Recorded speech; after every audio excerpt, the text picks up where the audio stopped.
ये कहानी उस समय की है जब मैं कुछ दिनों के लिए बाहर घूमने के लिए दिल्ली गया था। उस समय मौसम भी बहुत शानदार था। फरवरी का महीना था जिसमें थोड़ी थोड़ी ठंड पड़ रही थी। मैं अपने घर से सुबह जल्दी तैयार होकर सुबह की नाश्ता करके अपने सामान के साथ घर से निकला। मैं जल्दी से दिल्ली की ट्रेन के लिए रेलवे स्टेशन पर पहुंचा। वहां जाकर मैंने दिल्ली के लिए एक टिकट खरीदा और वापस आ गया। दिल्ली के लिए ट्रेन को आने में कुछ ही समय बाकी था। उस समय मैंने वहां पर एक बहुत सुंदर लड़की को अपने सामान के साथ ट्रेन का इंतजार करते हुए देखा। वो लड़की उसी प्लेटफॉर्म पर खड़ी होकर ट्रेन का इंतजार कर रही थी जिसका मैं भी इंतजार कर रहा था। लड़की को देखकर मैं समझ गया कि ये भी मेरे साथ दिल्ली जाएगी। ट्रेन आते हुए कुछ दूरी से दिख रही थी। सभी यात्रियों अपने अपने सामान को संभालते हुए खड़े हो गए। मैंने भी अपना सामान संभाला और आगे की ओर बढ़ा। कुछ ही समय में ट्रेन रेलवे स्टेशन पर आ पहुंची थी। मैं अपने सामान के साथ ट्रेन में चढ़ा और अपनी सीट पर जाकर बैठ गया। उस समय ट्रेन में बहुत भीड़ थी, केवल मेरे वाले डिब्बे में बैठने के लिए कुछ ही सीटें बाकी थी। वो लड़की भी कुछ देर बाद मेरे वाले डिब्बे में चढ़कर मेरी पीछे वाली सीट पर आकर बैठ गई। कुछ समय बाद ट्रेन वहां से चली। मैंने भी उस समय अपना फोन निकाला और हेडफोन निकला और गाने सुनने लगा। मुझे देखकर उस लड़की ने भी अपना फोन और हेडफोन निकलकर वो भी गाने सुनने लगी। उस समय मौसम भी काफी सुहावना हो रहा था और बारिश का भी मौसम हो रहा था। आसमान में बादल छाए हुए थे। ट्रेन धीरे धीरे अपनी गति बढ़ा रही थी। हमारे वाले डिब्बे से मेरे और उस लड़की अलावा सभी यात्री सो गए थे। हमें ट्रेन में सफर करते हुए लगभग दोपहर हो गया था। उस समय ट्रेन अगले स्टेशन पर जाकर रुक गई थी। काफी लंबे सफर से बाद मुझे भूख लगने लगी थी तो मैं कुछ खाने के लिए स्टेशन पर उतरा। मैं स्टेशन से खाने और अपने सफर को और भी मजेदार बनाने के लिए चिप्स और नमकीन के साथ पानी की बोतल लेकर फिर से ट्रेन में चढ़कर अपनी सीट पर जाकर बैठ गया। उस समय वो लड़की अपने कानों में हेडफोन लगाकर सो गई थी। मैं भी चुपचाप बैठकर चिप्स खाने लगा। उसके बाद बोतल से पानी पीकर मैं भी सो गया। ट्रेन उस स्टेशन पर कुछ देर रुककर वहां से चल पड़ी। धीरे धीरे ट्रेन ने भी अपनी गति तेज कर ली। उस समय ट्रेन जिस स्पीड से चल रही थी उसे देखकर लग रहा था कि वो हमें शाम तक पहुंचा देगी। उस समय कुछ देर बाद ट्रेन को एक लंबी सुरंग से गुजरना था। ड्राइवर ने ट्रेन की सारी लाइट जला दी। ट्रेन उस समय एक सुरंग से गुजर रही थी। ट्रेन तेज गति के साथ सुरंग को पार कर रही थी। लगभग आधे से ज्यादा सुरंग को ट्रेन ने पार कर लिया था। तभी अचानक से ट्रेन की स्पीड धीरे धीरे कम होने लगी और थोड़ी देर में वो बिल्कुल रुक गई। तभी ट्रेन के ड्राइवर ने सभी को सूचना दी कि इंजन में कुछ खराबी आ गई है। अब हमारी ट्रेन सुरंग के बीच फंसी हुई थी। उस समय सभी हमारे वाले डिब्बे में सभी यात्री नींद से उठ गए थे। वो लड़की भी नींद से उठकर इधर उधर देखने लगी। तभी उसने पास में बैठे एक आदमी से पूछा कि ट्रेन रुकी क्यों है। उसके कहने पर उस आदमी ने बताया कि ट्रेन के डिब्बे में कुछ खराबी आ गई है जिसकी वजह से ट्रेन सुरंग के भीतर फंसी हुई है। इतना सुनने के बाद वह लड़की काफी घबरा गई और अपना निकलकर अपने घर बात करने लगी। तभी उसको पास बैठे एक आदमी ने समझाया कि हमें कुछ नहीं होगा, बस ट्रेन के इंजन में कुछ खराबी आई है, वो कुछ समय में ठीक हो जाएगी। तुम ये बात अपने घर वालों को बताकर उन्हें क्यों टेंशन में डाल रही हो। इतना कहकर वो आदमी चुप हो गया। उसके बाद उस लड़की ने अपने घर वालों को पूरी बात बताकर अपना फोन बैग में रखकर बैठ गई और उस आदमी से माफी मांगी जिसने उसे ये बात अपने घर वालों को बताने से मना की थी। कुछ समय बाद उसने पानी मांगा। उस समय हमारे वाले डिब्बे में मेरे अलावा किसी के पास पानी नहीं था। सब ने उसे मना कर दिया कि उनके पास पानी नहीं है। ट्रेन के अधिक समय तक सुरंग के अंदर रहने से उसकी सांसें फूल रही थी। उसके उदास चेहरे को देखकर मैंने उसे पीने के लिए अपनी बोतल निकलकर पीने के दे दी। उसने मेरे हाथों से पानी की बोतल लेकर पानी पीकर थैंक्स के साथ फिर से बोतल मुझे दे दी। उसे देखकर मुझे लग रहा था कि उसे भूख भी लग रही थी। मैंने अपने पास रखी नमकीन उसे खाने के लिए दे दी। उसने मेरे हाथों से नमकीन लेकर खा ली और खाकर चुपचाप बैठ गई। हमें उस समय सुरंग के अंदर बैठे हुए लगभग 2 घंटे हो गए थे। तभी ड्राइवर ने सबको सूचित किया कि इंजन ठीक हो गया है। अब हम थोड़ी देर में ये से चलने वाले हैं। कुछ देर बाद ट्रेन चलने लगी। ट्रेन को चलते हुए देखकर सभी के मुख पर मुस्कान छा गई। ट्रेन अब धीरे धीरे अपनी गति तेज कर रही थी। हमने कुछ ही समय में सुरंग को पार कर लिया। जब हमने सुरंग के बाहर आकर देखा तो बाहर बहुत तेज बारिश के साथ हवा भी चल रही थी। उस समय मुझे तेज तूफान से काफी डर लग रहा था। मुझे डरता हुआ देखकर वह लड़की मेरे पास आकर बैठ गई और बोली कि कितना शानदार मौसम हो रहा है और तुम इसको देखकर डर क्यों रहे हो। ऐसा बोलते बोलते उसने मेरा साथ अपने हाथों में रखकर कहा कि डरने की कोई जरूरत नहीं है, मैं हूं ना। उसकी बातों को देखकर लग रहा था कि उसे इस तरह के मौसम से काफी ज्यादा प्यार था। तभी वो मुझे डरते हुए को देखकर ऐसे बोल रही थी। उसने मेरा ध्यान अपनी बातों में लगा दिया और मेरे बारे में पूछने लगी। अब हम कुछ ही समय में दिल्ली पहुंचने वाले थे। तब तक कि ट्रेन दिल्ली स्टेशन पर पहुंचती उससे पहले उसने मेरे बारे में सब कुछ मुझसे पूछ लिया। मैं मन ही मन सोच रहा था कि ये लड़की मेरे और मेरे परिवार के बारे में इतना क्यों पूछ रही है। ट्रेन अब दिल्ली के स्टेशन पर जाकर रुक गई। सभी दिल्ली के यात्री दिल्ली वाले स्टेशन पर उतर गए। बॉय बोलकर ट्रेन से उतर गया है। उतरकर धीरे से स्टेशन पर बनी कुर्सी जाकर बैठ गया। मैं उस समय काफी थका हुआ था, तो मेरा मन उस समय किसी होटल में जाकर आराम करने के लिए कर रहा था। मैं वहां से जाने ही वाला कि मैंने उस लड़की को अपनी ओर जाते हुए देखा। उसे अपनी ओर आते हुए देखकर मैं चुपचाप खड़ा हो गया। वो लड़की मेरे पास आकर बिना कुछ बोले ही खड़ी हो गई। उसे अपने पास खड़ी देखकर मैंने ही उससे चलकर कहाँ जा रही हो ऐसे पूछ लिया। तब उसने मेरी ही आवाज में मुझसे भी यही पूछा, तुम कहाँ जा रहे हो। तो मैंने तो उसे बता दिया कि मैं कुछ समय के लिए दिल्ली घूमने के लिए यहाँ आया हूँ। कुछ दिन दिल्ली में घूमूंगा और फिर अपने घर चला जाऊंगा।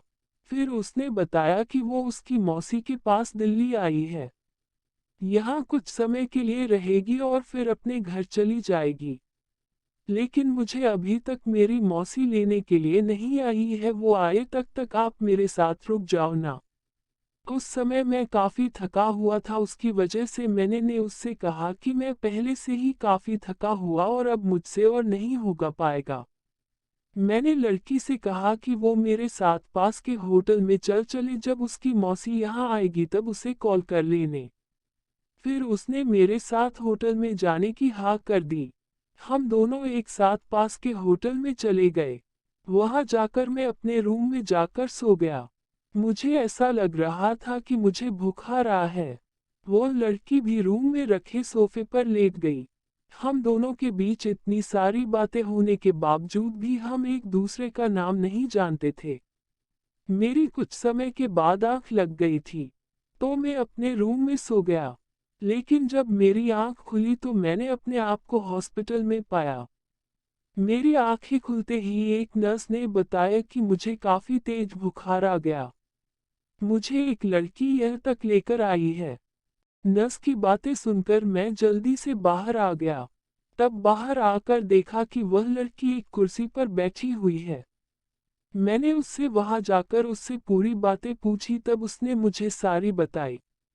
उसकी बातों को सुनने के बाद मैंने भी उसे थैंक्स बोल दिया और उसका नाम पूछा, तब उसने बताया कि उसका कोमल है।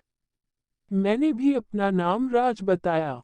फिर मैंने उसकी मौसी के बारे में पूछा, तब उसने बताया कि उसकी मौसी और वो उसे हॉस्पिटल लेकर आई थी। उसकी मौसी यहाँ पास ही में रहती है। वो मेरे साथ होटल में मेरे साथ आ गई। इस समय मेरा मन उससे प्यार करने लगा था। हम शाम को होटल की छत पर घूम रहे थे। तब मैंने उससे उसके प्यार के बारे में पूछा, तब उसने बताया कि उसने अभी तक किसी से प्यार नहीं किया है। ये कहानी उस समय की है जब मैं कुछ दिनों के लिए बाहर घूमने के लिए दिल्ली गया था। उस समय मौसम भी बहुत शानदार था। फरवरी का महीना था जिसमें थोड़ी थोड़ी ठंड पड़ रही थी। मैं अपने घर से सुबह जल्दी तैयार होकर सुबह की नाश्ता करके अपने सामान के साथ घर से निकला। मैं जल्दी से दिल्ली की ट्रेन के लिए रेलवे स्टेशन पर पहुंचा। वहां जाकर मैंने दिल्ली के लिए एक टिकट खरीदा और वापस आ गया। दिल्ली के लिए ट्रेन को आने में कुछ ही समय बाकी था। उस समय मैंने वहां पर एक बहुत सुंदर लड़की को अपने सामान के साथ ट्रेन का इंतजार करते हुए देखा। वो लड़की उसी प्लेटफॉर्म पर खड़ी होकर ट्रेन का इंतजार कर रही थी जिसका मैं भी इंतजार कर रहा था। लड़की को देखकर मैं समझ गया कि ये भी मेरे साथ दिल्ली जाएगी। ट्रेन आते हुए कुछ दूरी से दिख रही थी। सभी यात्रियों अपने अपने सामान को संभालते हुए खड़े हो गए। मैंने भी अपना सामान संभाला और आगे की ओर बढ़ा। कुछ ही समय में ट्रेन रेलवे स्टेशन पर आ पहुंची थी। मैं अपने सामान के साथ ट्रेन में चढ़ा और अपनी सीट पर जाकर बैठ गया। उस समय ट्रेन में बहुत भीड़ थी, केवल मेरे वाले डिब्बे में बैठने के लिए कुछ ही सीटें बाकी थी। वो लड़की भी कुछ देर बाद मेरे वाले डिब्बे में चढ़कर मेरी पीछे वाली सीट पर आकर बैठ गई। कुछ समय बाद ट्रेन वहां से चली। मैंने भी उस समय अपना फोन निकाला और हेडफोन निकला और गाने सुनने लगा। मुझे देखकर उस लड़की ने भी अपना फोन और हेडफोन निकलकर वो भी गाने सुनने लगी। उस समय मौसम भी काफी सुहावना हो रहा था और बारिश का भी मौसम हो रहा था।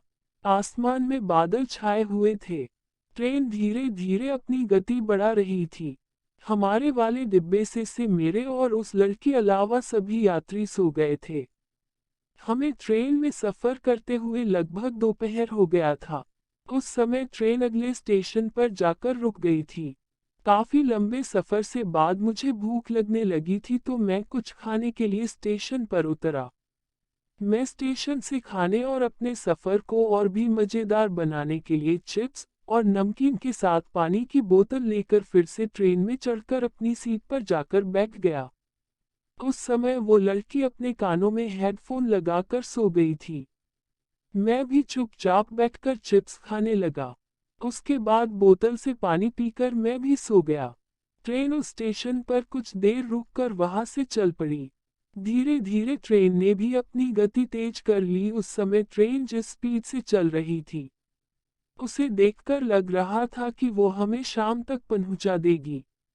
उस समय कुछ देर बाद ट्रेन को एक लंबी सुरंग से गुजरना था। ड्राइवर ने ट्रेन की सारी लाइट जला दी। ट्रेन उस समय एक सुरंग से गुजर रही थी। ट्रेन तेज गति के साथ सुरंग को पार कर रही थी। लगभग आधे से ज्यादा सुरंग को ट्रेन ने पार कर लिया था। तभी अचानक से ट्रेन की स्पीड धीरे धीरे कम होने लगी और थोड़ी देर में वो बिल्कुल रुक गई। तभी ट्रेन के ड्राइवर ने सभी को सूचना दी कि इंजन में कुछ खराबी आ गई है। अब हमारी ट्रेन सुरंग के बीच फंसी हुई थी। उस समय सभी हमारे वाले डिब्बे में सभी यात्री नींद से उठ गए थे। वो लड़की भी नींद से उठकर इधर उधर देखने लगी। तभी उसने पास में बैठे एक आदमी से पूछा कि ट्रेन रुकी क्यों है। उसके कहने पर उस आदमी ने बताया कि ट्रेन के डिब्बे में कुछ खराबी आ गई है जिसकी वजह से ट्रेन सुरंग के भीतर फंसी हुई है। इतना सुनने के बाद वह लड़की काफी घबरा गई और अपना निकलकर अपने घर बात करने लगी।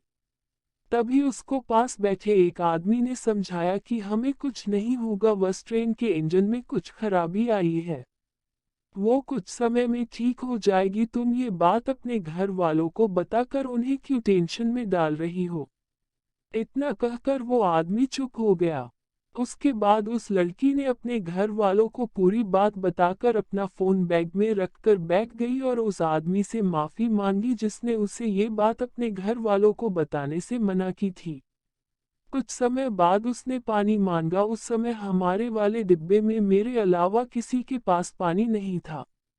सबने उसे मना कर दिया कि उनके पास पानी नहीं है। ट्रेन के अधिक समय तक सुरंग के अंदर रहने से उसकी सांसें फूल रही थी। उसके उदास चेहरे को देखकर मैंने उसे पीने के लिए अपनी बोतल निकलकर पीने के दे दी। उसने मेरे हाथों से पानी की बोतल लेकर पानी पीकर थैंक्स के साथ फिर से बोतल मुझे दे दी। उसे देखकर मुझे लग रहा था कि उसे भूख भी लग रही थी। मैंने अपने पास रखी नमकीन उसे खाने के लिए दे दी। उसने मेरे हाथों से नमकीन लेकर खा ली और खाकर चुपचाप बैठ गई। हमें उस समय सुरंग के अंदर बैठे हुए लगभग 2 घंटे हो गए थे। तभी ड्राइवर ने सबको सूचित किया कि इंजन ठीक हो गया है। अब हम थोड़ी देर में ये से चलने वाले हैं। कुछ देर बाद ट्रेन चलने लगी।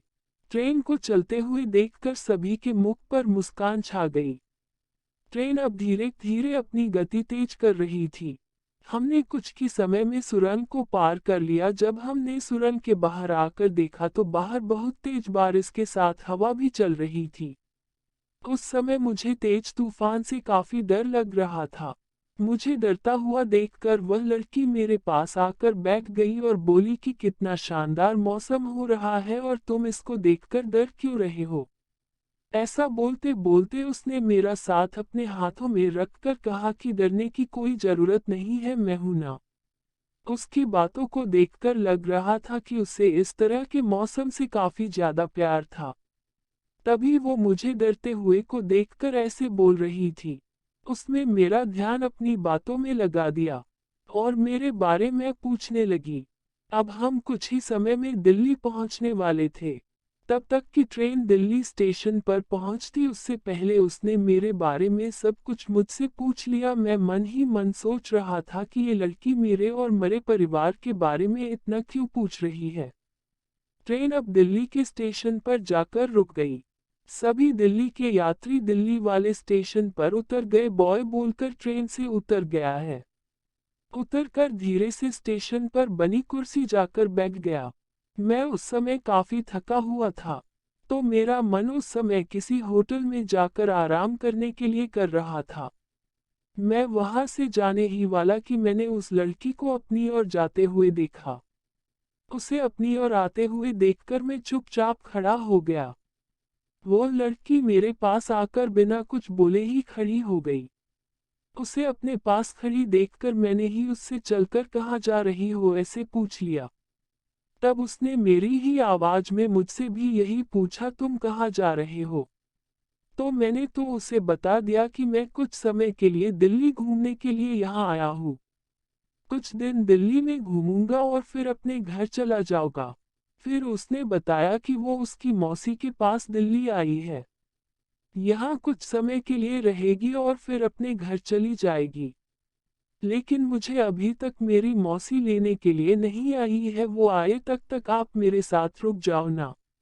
उस समय मैं काफी थका हुआ था, उसकी वजह से मैंने उससे कहा कि मैं पहले से ही काफी थका हुआ और अब मुझसे और नहीं होगा पाएगा। मैंने लड़की से कहा कि वो मेरे साथ पास के होटल में चले, जब उसकी मौसी यहाँ आएगी तब उसे कॉल कर लेने। फिर उसने मेरे साथ होटल में जाने की हाँ कर दी। हम दोनों एक साथ पास के होटल में चले गए। वहां जाकर मैं अपने रूम में जाकर सो गया। मुझे ऐसा लग रहा था कि मुझे भूख आ रहा है। वो लड़की भी रूम में रखे सोफे पर लेट गई। हम दोनों के बीच इतनी सारी बातें होने के बावजूद भी हम एक दूसरे का नाम नहीं जानते थे। मेरी कुछ समय के बाद आंख लग गई थी, तो मैं अपने रूम में सो गया। लेकिन जब मेरी आंख खुली तो मैंने अपने आप को हॉस्पिटल में पाया। मेरी आंखें खुलते ही एक नर्स ने बताया कि मुझे काफी तेज बुखार आ गया। मुझे एक लड़की यह तक लेकर आई है। नर्स की बातें सुनकर मैं जल्दी से बाहर आ गया। तब बाहर आकर देखा कि वह लड़की एक कुर्सी पर बैठी हुई है। मैंने उससे वहां जाकर उससे पूरी बातें पूछी, तब उसने मुझे सारी बताई। उसकी बातों को सुनने के बाद मैंने भी उसे थैंक्स बोल दिया और उसका नाम पूछा, तब उसने बताया कि उसका कोमल है। मैंने भी अपना नाम राज बताया।